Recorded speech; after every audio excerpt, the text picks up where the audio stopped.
Hello friends, आज हम MPPSC के प्री का पहला चैप्टर देखेंगे। इसका विषय है भारत का इतिहास, संकल्पना और विचार।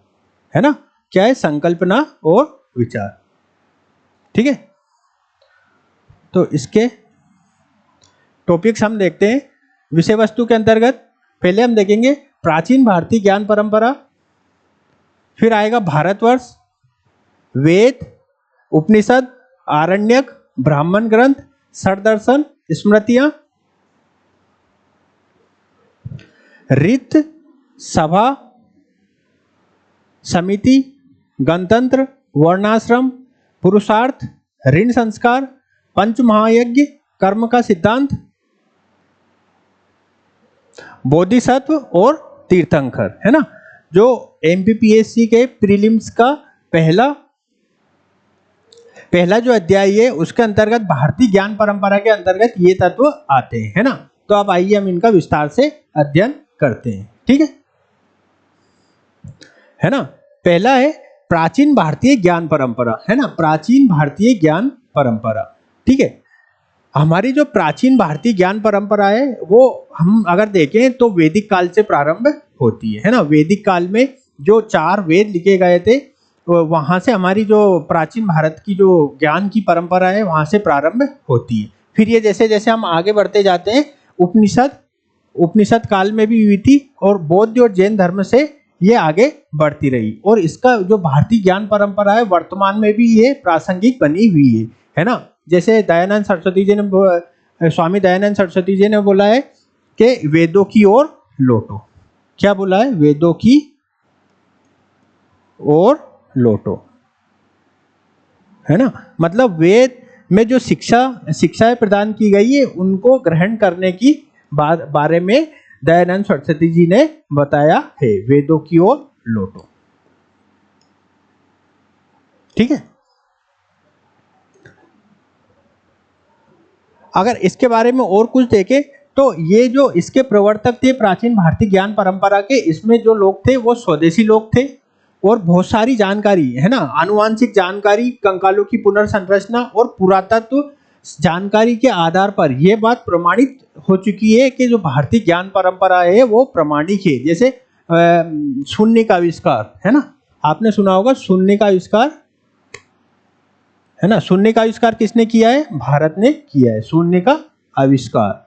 योग प्रणाली, है ना, अंतर्राष्ट्रीय योग दिवस हम मनाते हैं तो जो योग पद्धति है वो भारत की देन है, विश्व को भारत की देन है ना। नेक्स्ट हम देखते हैं और आगे अगर देखें तो प्राचीन भारतीय ज्ञान परंपरा में वेद आते हैं, वेदांग आते हैं, भारतीय दर्शन आता है। ना, भारतीय दर्शन में हम क्या देखते हैं? षट दर्शन हम कैसे कहते हैं। है ना, 6 दर्शन आते हैं इसके अंतर्गत, षट दर्शन। ठीक है, साहित्य हो गया, छंद हो गए, व्याकरण, प्राचीन बीज गणित, ज्योतिष, भारतीय वाद्य यंत्र, भाषा विज्ञान, धातु शास्त्र, वास्तुशास्त्र, है ना, मूर्ति विज्ञान और प्राचीन भारत के जल प्रबंधन जैसे विषय इसमें शामिल है। ठीक, इसमें शायद फॉन्ट की थोड़ी दिक्कत आ रही है इसलिए इसके जो शब्द वगैरह हैं सही से नहीं दिखाई दे रहे हैं। ठीक, नेक्स्ट हम देखते हैं भारत में जैसे बहुत सारे विश्वविद्यालय भी थे जो प्राचीन में शिक्षा के केंद्र थे। जैसे कौन से हम देखें तो उज्जैनी, मध्य प्रदेश का उज्जैनी जो केंद्र है शिक्षा का केंद्र था काफी। है ना, उज्जैन, काशी, विक्रमशिला विश्वविद्यालय जो अभी कहाँ है? बिहार में है, वल्लभी, नालंदा, तक्षशिला जैसे जो विश्वविद्यालय भारतीय ज्ञान परंपरा के मतलब एक मूल स्रोत के रूप में जाने जाते हैं। है ना, भारत सरकार का जो शिक्षा मंत्रालय उसका एक प्रभाग है भारतीय ज्ञान परंपरा। है ना, ये इसका उद्देश्य स्वदेशी ज्ञान को बढ़ावा देना है ना, स्वदेशी ज्ञान को बढ़ावा देना है। और एक राष्ट्रीय शिक्षा नीति आई थी, है ना, एनईपी, राष्ट्रीय शिक्षा नीति आई थी, एनईपी 2020। है ना, राष्ट्रीय शिक्षा नीति आई थी। इसमें बताया गया थी कि इस बात पर बल दिया गया था कि भारतीय ज्ञान परंपरा को शिक्षा के सभी स्तरों में पाठ्यक्रम में शामिल किया जाना चाहिए। है ना, जो शिक्षा के भारतीय जो शिक्षा है वर्तमान शिक्षा प्रणाली 2020 वाली, उसमें यह बोला था कि भारतीय जो पारंपरिक ज्ञान है उसमें शामिल करने पर बल दिया गया है ना। इसका अगर हम एक वैसे देखें तो जो एनईपी 2020 में बात कही है कि मातृभाषा में शिक्षा प्रदान की जाएगी, है ना। मातृभाषा में शिक्षा पर बल दिया गया है ना, तो मातृभाषा पर शिक्षा पर बल दिया गया है, ठीक है। नेक्स्ट हमारा आता है भारतवर्ष, है ना। अब जब हम पढ़ते हैं प्राचीन भारतीय ज्ञान परंपरा के बारे में तो सबसे महत्वपूर्ण जिक्र आता है भारतवर्ष का, है ना। तो आपने सुना होगा कि भारतवर्ष एक प्राचीन अवधारणा है, जो हम सुनते हैं कि भरतखंडे, है ना, भरत जी का एक खंड अगर माने जाए तो भरतखंडे। आर्यावर्त है ना, आर्यावर्त आपने नाम सुना होगा भारत का, आर्यावर्त, भरतखंडे, भरतखंडे, है ना। उन अवधारणाओं के बेसिस पर भारतवर्ष का जो नाम है वो चला आ रहा है ना। वैदिक शब्द का अनुवाद है, ठीक है। कई पुराणों, महाकाव्यों और अन्य प्राचीन ग्रंथों में भारतवर्ष का उल्लेख है ना। भारतवर्ष का उल्लेख है मतलब वो भूमि जो जम्बू द्वीप है ना, जम्बू द्वीपे, भरतखंडे, आर्यवर्ते, है ना, ये सब चीजें भारतवर्ष को इंगित करती थी। प्राचीन काल में नामक एक बड़ी इकाई थी। पुराण इस बात का विस्तृत सिद्धांत देते हैं कि विश्व का विभाजन कैसे हुआ, है ना। भारतवर्ष जम्बू द्वीप का केंद्र था। इसे 7 संकेंद्रित द्वीपों का महाद्वीप में सबसे भीतरी माना जाता था, है ना। तो ये भारतवर्ष का एक मतलब जो पौराणिक संदर्भ है उसके बारे में बताया गया है। लेकिन भारतवर्ष का हम अगर जो अभिलेखीय प्रमाण देखें तो सबसे पहले भारतवर्ष का उल्लेख हाथीगुम्फा अभिलेख या शिलालेख से प्राप्त होता है। कहां से प्राप्त होता है? हाथीगुम्फा शिलालेख से प्राप्त होता है, ठीक है। हाथीगुम्फा शिलालेख कहां पे? ये है ओडिशा, है ना, ओडिशा के, है ना, उड़ीसा में है। हाथीगुम्फा अभिलेख उड़ीसा में, ये दिख नहीं रहा होगा, उड़ीसा में है, ठीक है,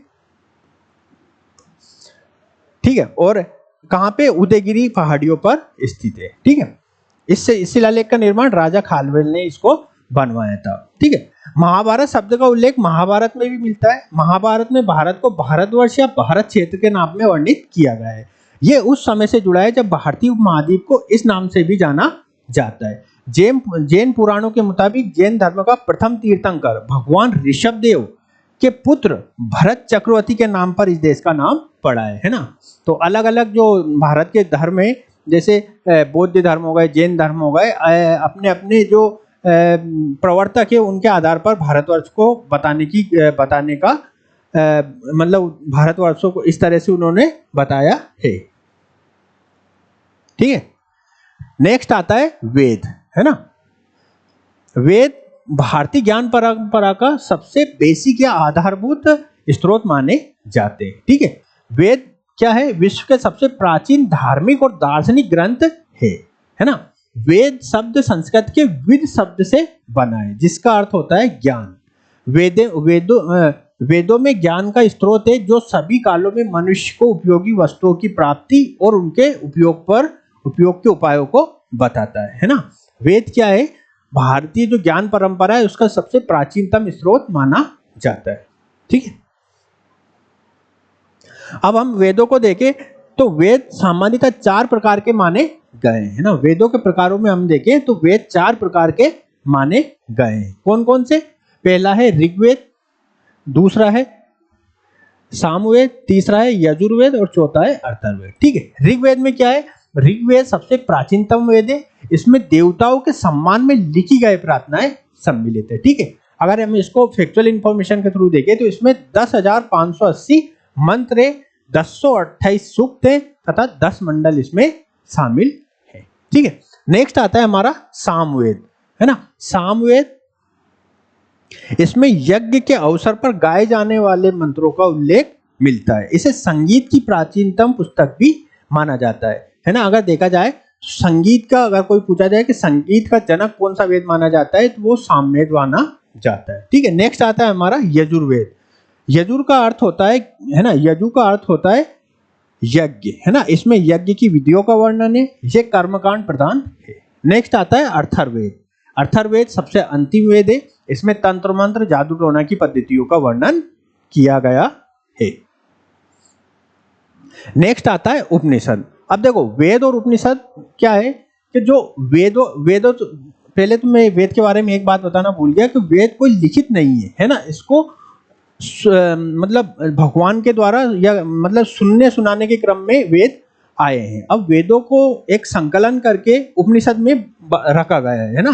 तो उपनिषद क्या है, अब आएगा हमारा उपनिषद के अंतर्गत मैं बता देता हूं। इसे वेदांत भी कहते हैं क्योंकि ये वेदों की दार्शनिक व्याख्या करते हैं। ये ग्रंथ मुख्य रूप से आत्मा, ब्रह्मा और जीवन मरण के चक्र के रहस्यों को चर्चा करते हैं। उपनिषदों का मुख्य उद्देश्य वैदिक यज्ञ और कर्म कांड से ऊपर उठकर ज्ञान और ध्यान के माध्यम से मोक्ष की प्राप्ति की दिशा में मार्गदर्शन करना है। ठीक है, तो उपनिषद क्या है, वेदांत है। और वेदांत क्या है, वेदांत मतलब वेदों का अंत, जो पूरे वेदों को प्राप्त कर चुका है, पूरे वेदों को एक तरह से या मतलब कंठस्थ कर चुका है, समझ चुका है, अवधारणा में बिठा चुका है कि वेद क्या होते हैं, उसे हम वेदांत कहते हैं। ठीक है, और ये मतलब एक तरह से पूरी तरह से वेदों की व्याख्या कहलाती है वेदांत। ठीक है, अब उपनिषदों की क्या है, उपनिषदों की संख्या कितनी मानी गई है, 108 संख्या मानी गई है, जिसमें से प्रमुख कौन कौन से, जैसे ईश उपनिषद हो गए, कंठोपनिषद हो गए, तैतरीय उपनिषद हो गए, छांदोग्य उपनिषद हो गए, ये प्रमुख, बृहदारण्यक उपनिषद हो गए, ये प्रमुख उपनिषद है। ठीक है, नेक्स्ट आता है आरण्यक। ठीक है, आरण्यक, आरण्य आपने सुना होगा, आरण्य क्या होता है, आरण्य होता है जंगल, है ना, आरण्य होता है जंगल। मतलब जिन ग्रंथों की रचना जंगलों में की गई है ऋषि मुनियों के द्वारा, वो आरण्यक कहलाते हैं। ये वेदों की गूढ़ और रहस्यमयी व्याख्या करते हैं तथा तप पर बल देते हैं। हमारे ऋषि मुनि जैसे तप करके तप से बल प्राप्त करते थे, उसी तरह आरण्यक के बारे में है। ठीक है, इन्हें जंगलों में ही अध्ययन और ध्यान के लिए उपयुक्त माना गया है। किसको, आरण्यक को। ठीक, नेक्स्ट आता है ब्राह्मण ग्रंथ। ठीक है, ब्राह्मण ग्रंथ क्या होते हैं, ये वेदों की जो कर्मकांडी व्याख्या होती है ना, वेदों की जो कर्मकांडी व्याख्या होती है उसके बारे में बताते हैं, है ना। जैसे ऋग्वेद का अगर हम देखें तो शतपथ ब्राह्मण कर्मकांडी व्याख्या करता है, यजुर्वेद में ऐतरेय ब्राह्मण करता है, सामवेद में षड्विंश ब्राह्मण करता है, और अथर्ववेद का कौन सा होता है, गोपद ब्राह्मण होता है। ठीक है, तो ये लिखे हैं यहाँ पे चारों वेदों की अनुष्ठानिक व्याख्या करने वाले ब्राह्मण ग्रंथ। नेक्स्ट आता है षड दर्शन, है ना। षड दर्शन पहले तो आस्तिक दर्शन है ना, आस्तिक दर्शन है, और ये उन दर्शनों को कहा जाता है जो वेदों को प्रमाण मानते हैं ना, वेदों को प्रमाण मानते। इनकी संख्या 6 मानी गई है ना, 6 मानी गई। तो पहला कौन सा है, सांख्य दर्शन।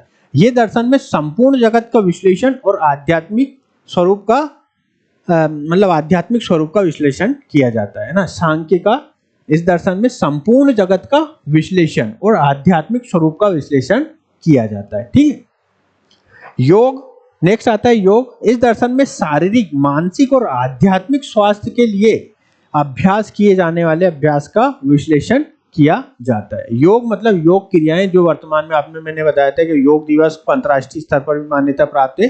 तो ये योग वही है कि शारीरिक, मानसिक और आध्यात्मिक उन्नति के लिए योग दर्शन बताया गया है। न्याय दर्शन, ये तर्क पर आधारित दर्शन है ना। तर्क मतलब रीजनिंग, है ना, कथन कारण, जिसमें स्टेटमेंट रहता है कि कोई कारण है ना, कोई कथन कहा गया तो उसका कोई कारण होगा, कोई घटना घटी है तो उसका कोई कारण होगा, वो न्याय दर्शन पर आधारित है। नेक्स्ट है वैशेषिक, है ना, इसे परमाणु दर्शन भी कहते हैं। इसके अंतर्गत विश्व का निर्माण पृथ्वी, अग्नि, जल, वायु और आकाश, है ना, पृथ्वी, अग्नि, जल, वायु और आकाश से हुआ है। इसका अंतिम लक्ष्य जीवन के कष्टों से मुक्ति दिलाना है। पांचवा आता है हमारा पूर्व मीमांसा, है ना, पांचवा आता है पूर्व मीमांसा। और इसमें क्या है, ये यज्ञ कर्मकांड अपनाने पर बल देता है ना। पूर्व मीमांसा यज्ञ और कर्मकांड अपनाने पर जोर देता है। छठा है उत्तर मीमांसा, इसे हम वेदांत कहते हैं। इसमें आत्मा और ब्रह्म को एक ही माना गया है ना। षड दर्शन का जो नेक्स्ट है, इसमें आत्मा और ब्रह्मा को एक ही माना गया है। नेक्स्ट है स्मृतियां, है ना। क्या है, स्मृतियां, है ना। ये फॉन्ट का इसमें दिक्कत है थोड़ा, स्मृतियां। ठीक है, स्मृति का शाब्दिक अर्थ याद किया हुआ है ना। स्मृतियां मतलब एक मेमोरेबल जो ग्रंथ होते हैं वो स्मृतियों के अंतर्गत रखे जाते हैं, है ना। यद्यपि स्मृति को जो है वेदों के नीचे रखा जाता है ना। यह अधिकांश हिंदुओं द्वारा पढ़ी जाती है क्योंकि वेदों को समझना बहुत कठिन है। स्मृतियों में आसान कहानी और नैतिक उपदेश होते हैं। स्मृति को हम धर्मशास्त्र भी कहा जाता है, जैसे मनु स्मृति हो गया, याज्ञवल्क स्मृति हो गया, है ना, विष्णु स्मृति हो गया। नेक्स्ट आता है रित, है ना। रित अगर हम उसको एक विस्तृत रूप से देखें तो रित होता है एथिक्स, है ना, नैतिक विज्ञान, नैतिकता से संबंधित होता है, ठीक। वैदिक धर्म के रित मतलब है सही, सनातन, प्राकृतिक व्यवस्था और संतुलन का सिद्धांत, है ना, संतुलन का सिद्धांत। और जो नैतिक व्यवस्था का संरक्षण होता था वैदिक काल में उसे ऋतस्य गोप कहा जाता था। क्या कहा जाता था? उसे ऋतस्य गोप कहा जाता था, है ना। और ऋतस्य गोप वाले देवता कौन थे वैदिक काल में? आपको पता होगा, वरुण देवता ऋतस्य गोप कहलाते थे। कौन कहलाते थे? वरुण देवता नैतिकता के संरक्षक माने जाते थे, है ना। वरुण देवता नैतिकता के संरक्षक माने जाते थे। अब आता है हमारा सभा समिति, है ना। जो वैदिक काल में एक प्रमुख चीज थी सभा समिति। सभा और समिति वैदिक काल में राजनीतिक संरचना के दो अलग अलग सदन थे, है ना। सभा जो वर्तमान में हम देखते हैं राज्य व्यवस्था का जो उच्च सदन होता है जिसे हम राज्यसभा कहते हैं, वो सभा है। ये अनुभवी और वृद्ध लोगों की संस्था होती थी। सभा में अनुभवी और वृद्ध लोग होते थे। जबकि दूसरी समिति होती थी जिसे हम मतलब जिसकी दूसरी महत्वपूर्ण होता था वो होती थी समिति कहलाती थी। ये कबीले के सभी लोगों से मिलकर बनी होती है और यहाँ पर सभी वाद विवाद होते थे, है ना। जो वाद विवाद होते थे वो यहीं पे होते थे। यहाँ राजा का निर्वाचन होता था। जैसे वर्तमान में हम लोकसभा को देखते हैं, है ना। आधुनिक राज्य व्यवस्था में निम्न सदन, है ना, लोकसभा की जो कार्यप्रणाली है वो उस समय समिति द्वारा की जाती थी। मतलब जो भारत में वर्तमान की जो गणतंत्रीय व्यवस्था और लोकतंत्रीय व्यवस्था है वो प्राचीन के वैदिक काल से चली आ रही है, अगर ऐसा माना जाए। प्राचीन जो भारत का वैदिक काल था उस समय भी ऐसी व्यवस्थाएं भारत में थी। नेक्स्ट आता है सभा समिति, ठीक है। सभा समिति को अगर कुछ फैक्चुअल और देखें तो इसे प्रजापति की दो पुत्रियां भी माना जाता है। अर्थार्वेद में सभा और समिति को प्रजापति की दो पुत्रियां कहा गया है, ठीक है। अब आता है गणतंत्र। देखो गणतंत्र क्या होता है? जो देश का प्रथम नागरिक होता है उसे निर्वाचन के द्वारा चुना जाएगा, वो क्या कहलाता है? गणतंत्र कहलाता था। तो प्राचीन काल में भी गणतंत्र स्थापित था। मतलब कबीले या जो इकाई थी, छोटी इकाई, गांव के अंतर्गत जो इकाई होती थी उसका प्रमुख मतलब लोगों के द्वारा चुनाव करके आता था। इसे हम क्या बोलते हैं? गणतंत्र कहते हैं। भारत का विश्व का पहला गणतंत्र बिहार का जो वैशाली है उसे माना जाता है ना। यहाँ ऐतिहासिक प्रमाणों के मुताबिक ईसा से लगभग 6वीं सदी पहले वैशाली में ही दुनिया का पहला गणतंत्र या गणराज्य स्थापित हुआ था। नेक्स्ट आता है वर्णाश्रम, है ना। वर्णाश्रम हिंदू सामाजिक व्यवस्था के अंतर्गत धर्म संहिता द्वारा संचालित होता है ना। ये वर्ण आश्रम धर्म के मूल सिद्धांतों के माध्यम से परिलक्षित होती है, जहां वर्ण समाज के विभाजन से संबंधित है। वहीं आश्रम जीवन के 4 चरणों में प्रशिक्षण और जीवन जीने की प्रकृति को से संबंधित है। देखो वर्णाश्रम मतलब एक व्यक्ति के जीवन में क्या क्या स्थितियां घटित होती है पूरे उसके जीवन काल में और वो किस तरह से उसको आगे बढ़ाता है, वो वर्णाश्रम कहलाता है, ठीक है। हिंदू धर्म में 4 वर्ण या सामाजिक वर्ण होते हैं जिसे हम जैसे ब्राह्मण, क्षत्रिय, वैश्य और शूद्र। ब्राह्मण, क्षत्रिय, वैश्य और शूद्र, ठीक है। ब्राह्मण मतलब जो कर्मकांड करेगा, राजा के लिए यज्ञ कराएगा, है ना। कोई धार्मिक अनुष्ठान है तो वो करना होगा। क्षत्रिय मतलब देश की रक्षा करने वाला व्यक्ति, है ना, देश की रक्षा, है ना। अपने क्षत्रिय धर्म का पालन मतलब देश की रक्षा करना, देश की रक्षा। वैश्य मतलब व्यापार व्यवसाय के लिए, है ना, व्यापार के लिए। और शूद्र मतलब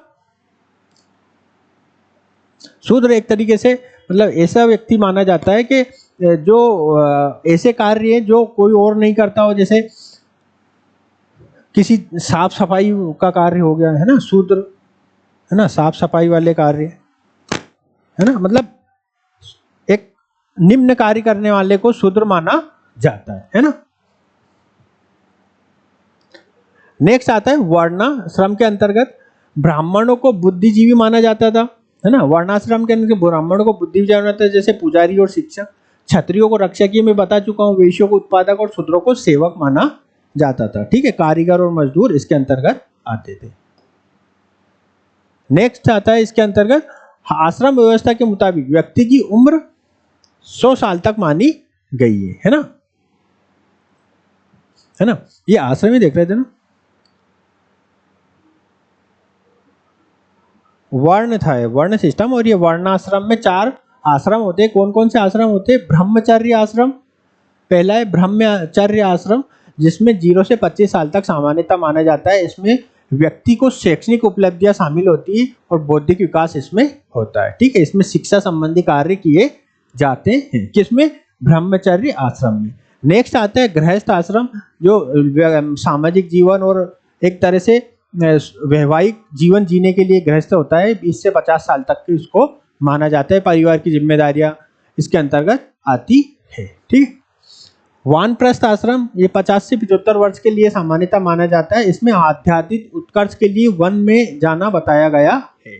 और लास्ट में आता है संन्यास आश्रम, मतलब सांसारिक जो गतिविधियां उसको त्याग कर आपने संन्यास ग्रहण कर लिया है, आपको अब भौतिक सुख सुविधाओं की कोई आवश्यकता नहीं है। ये 25 से 100 साल 75 से 100 साल तक के लिए मानी जाती थी, ठीक है।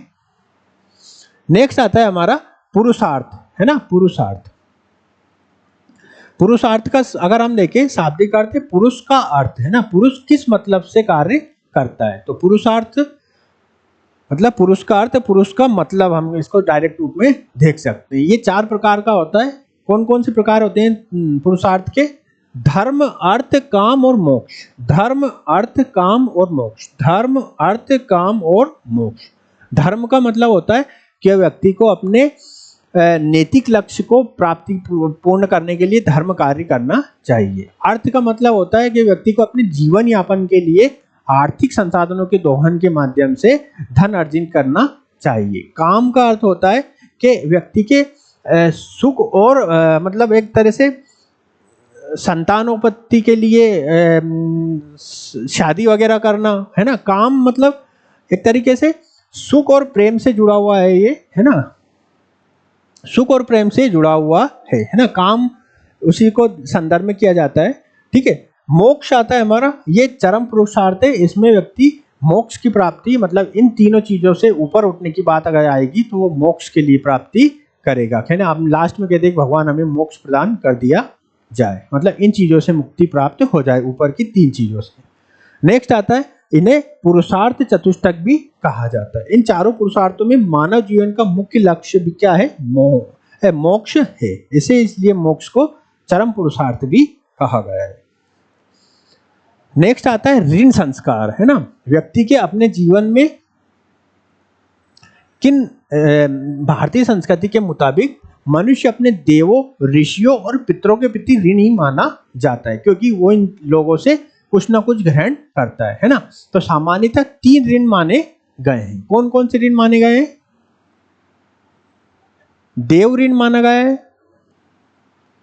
पितृ ऋण माना गया है और ऋषि ऋण माना गया है ना। 3 ऋण माने गए। देवताओं के का ऋण जो होता है देव ऋण कहलाता है। अपने पितरों वाले, पिता वाला के पक्ष से जो ऋण होता है वो कहलाता है पितृ ऋण।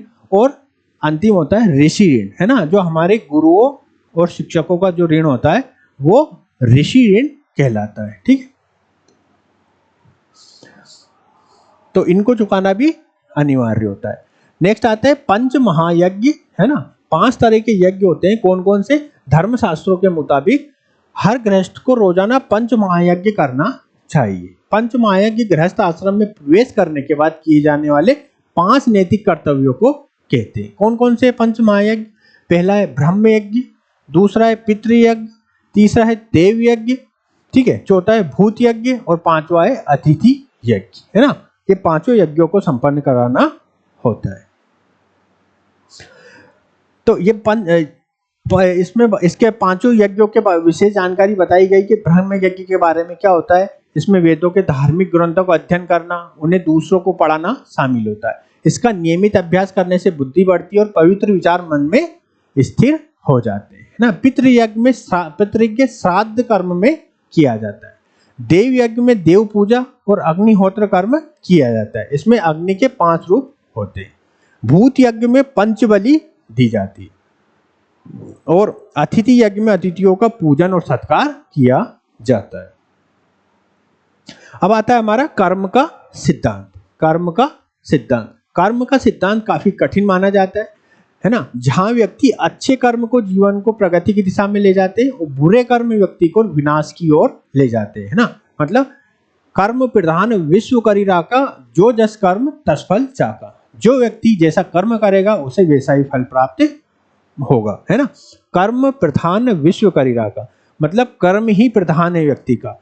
जो जस कर्म, जो जैसा कर्म करेगा तत्फल पासा, है ना, वैसा ही उसको फल प्राप्त होगा। कर्म प्रधान विश्व करीरा का, जो जस कर्म तस फल चाका, वैसा ही उसको फल प्राप्त होगा। ये कर्म का सिद्धांत कहलाता है।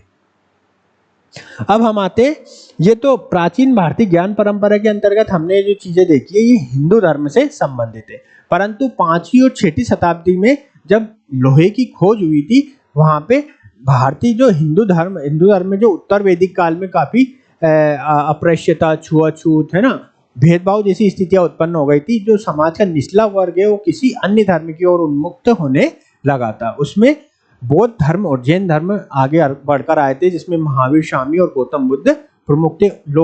इन्होंने जो सामाजिक भेदभाव को समाप्त करने की बात की, इससे जो व्यापक स्तर पर लोगों ने इन धर्मों को अपनाया। ठीक है, तो उसी में से एक ये तत्व है बोधिसत्व। ठीक है, बौद्ध धर्म में बोधिसत्व का मतलब है वो व्यक्ति जो बुद्ध बनने या मोक्ष प्राप्त करने के रास्ते पर है ना, बुद्ध बनने या मोक्ष प्राप्त करने के रास्ते पर है।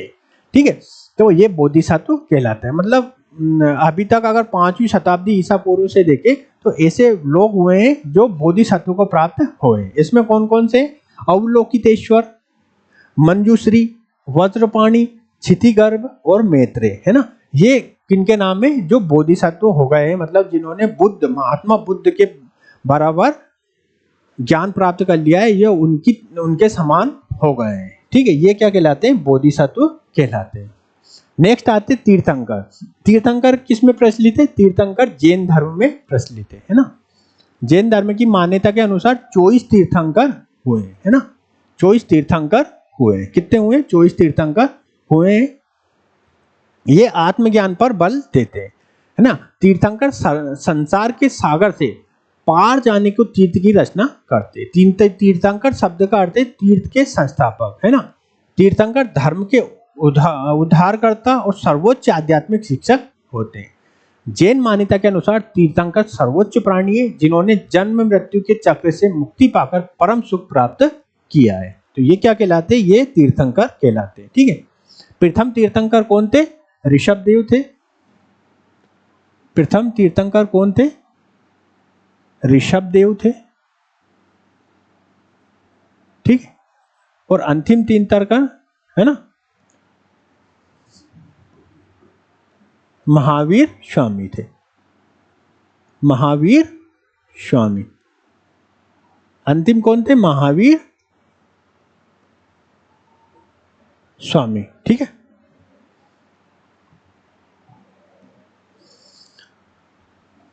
ठीक है, 2324 तीर्थंकर वर्तमान महावीर थे। ठीक है, तो यहाँ पे हमने भारत की जो प्राचीन ज्ञान परंपरा के बारे में पढ़ा है। ठीक है, और ये MBPSC के हिसाब से मैंने बताया गया आपको। ये पहली यूनिट थी, प्रीलिम्स के हिसाब से चीजें हैं। इसमें कुछ अगर कमी हो तो आप कमेंट सेक्शन में लिख सकते हैं, मैं आगे सुधारने का प्रयास करूंगा। ठीक है, तब तक के लिए नमस्कार।